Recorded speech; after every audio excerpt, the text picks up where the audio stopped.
آئینی اور قانونی ماہرین نے صدر کے اعلان کو غیر آئینی قرار دیا ہے۔ سابق سیکرٹری الیکشن کمیشن نے انتخابی تاریخ کے اعلان کو صدر کی جانب سے حلف کی خلاف ورزی قرار دیا۔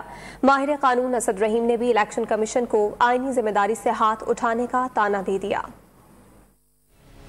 سابق سیکرٹری الیکشن نے صدر کا اعلان آئین اور حلف کی خلاف ورزی قرار دے دی۔ کنور دلشاد نے واضح کیا کہ 18ویں ترمیم کے تحت یہ انتخابی تاریخ کا اعلان گورنر کے پاس ہے۔ واضح کیا کہ ان کی رائے میں الیکشن کمیشن اس فیصلے پر عمل درآمد نہیں کرے گا۔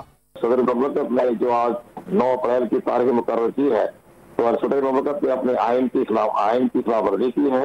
آئین کی آرٹیکل 48, 224, 224 A کی خلاف ورزی کی ہے۔ آخری امینڈمنٹ کے تحت یہ تمام اختیارات گورنر کو دے دیے گئے تھے اور میری ناقص رائے کے مطابق، میری اطلاع کے مطابق الیکشن کمیشن پاکستان اس فیصلے پر عمل درآمد نہیں کرے گا۔ ماہر قانون اسد رحیم کی رائے بھی مختلف نہیں، لیکن اسد رحیم نے الیکشن کمیشن کو بھی آئینی ذمہ داری یاد دلا دی، ساتھ ہی عدالت عالیہ کے احکامات کا حوالہ بھی دے دیا۔